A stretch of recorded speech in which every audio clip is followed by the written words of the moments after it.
Olá, hoje a gente vai mergulhar fundo numa história lá do livro de Gênesis. É um momento decisivo, sabe? Uma verdadeira encruzilhada no meio do deserto. A gente está falando de dois reis, duas ofertas e uma única escolha.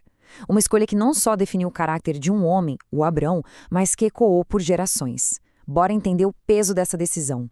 Imagina só a cena. Abrão tá voltando da batalha, vitorioso, depois de resgatar o sobrinho dele. Mas olha, o teste de verdade não foi a guerra não, foi o que veio depois. No caminho, ele é parado por dois reis. Pensa bem, um oferece uma conexão com o divino, com o céu. O outro oferece as riquezas do mundo. E é justamente a resposta que Abrão dá para essas duas ofertas que vai mostrar o que é uma vitória de verdade. Então, o primeiro que aparece é essa figura misteriosa, Melquisedeque, o rei de Salém.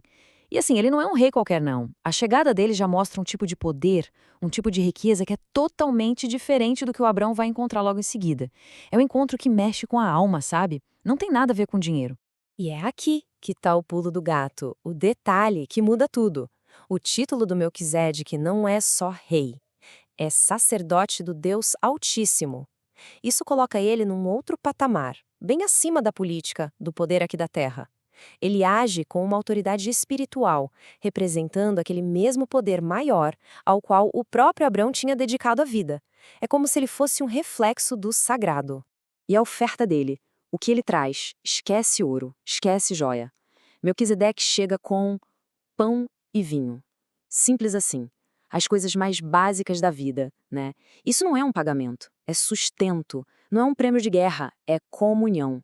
É um gesto que basicamente diz: eu vejo o seu cansaço e vim te fortalecer. E o mais incrível, sem pedir nada, absolutamente nada em troca. Mas o verdadeiro presente do Melquisedeque, o ouro da oferta dele, não era algo que se podia pegar. Eram as palavras. Ele não chega falando, nossa, Abrão, que guerreiro incrível. Não, pelo contrário, ele redefine completamente o sentido daquela vitória com uma bênção. Uma bênção que muda a perspectiva de tudo. Presta atenção no que ele diz. A bênção começa, sim, falando do Abrão, mas na mesma hora já conecta ele a algo infinitamente maior, o Deus Altíssimo, o possuidor dos céus e da terra. É como se o Melquisedeque estivesse, sei lá, carimbando o passaporte cósmico do Abrão, sabe? Deixando claro que a identidade, o sucesso dele vem da fonte de tudo que existe. E aí, a bênção dá uma virada fundamental. O foco sai do Abrão e vai direto para a fonte da vitória. Ele diz: e bendito seja o Deus Altíssimo, que entregou os teus inimigos nas tuas mãos. A mensagem aqui é claríssima, não tem como errar. A força de Abrão foi real, claro, mas a vitória foi um presente. O mérito final não era dele.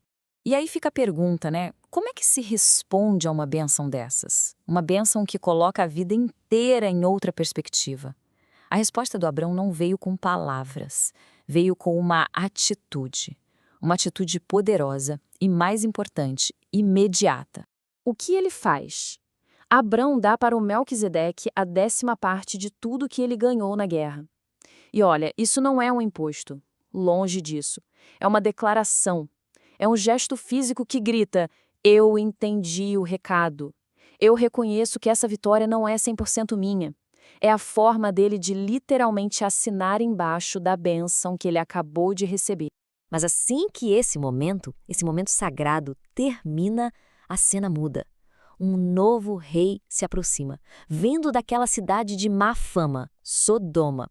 E se a oferta do Melquisedeque era sobre a alma, a proposta do rei de Sodoma, essa era totalmente sobre o preço das coisas. E aqui, gente, o contraste é gritante. Total. De um lado, Melquisedeque, que deu pão, vinho e bênção e recebeu um gesto de adoração. Do outro, o rei de Sodoma. A proposta dele é puramente um negócio. Abrão fica com toda a riqueza, com todos os bens, eu só quero as pessoas de volta. Ele está oferecendo uma fortuna, mas o preço são as almas, as vidas humanas. Esse era o teste de verdade. Riqueza na hora, do dia para a noite, em troca de um favorzinho. Era uma oferta que podia mudar a vida do Abrão para sempre. Só que a resposta dele não foi uma negociação ou um deixa eu pensar. Não. Foi um muro. Um juramento de integridade que mostra de uma vez por todas quem ele era de verdade. Abrão não se limita a dizer não obrigado. Ele faz um juramento. Ele levanta a mão e invoca o mesmo nome, exatamente o mesmo nome que Melquisedeque tinha usado: o Senhor, o Deus Altíssimo. É como se ele estivesse dizendo: olha, amigo, desculpa, mas a minha sociedade já está fechada com um parceiro muito mais poderoso. A minha lealdade já tem dono.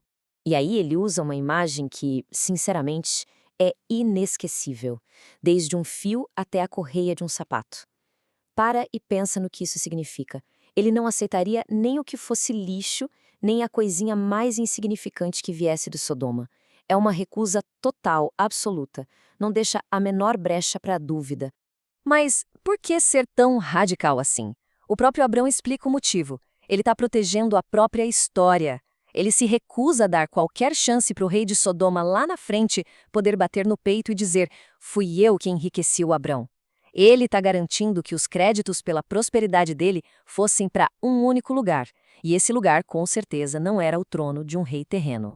Ainda assim, essa integridade toda do Abrão não o torna uma pessoa injusta. Ele faz uma exceção bem lógica, aliás, a parte que era de direito dos aliados dele e o que os seus homens já tinham comido.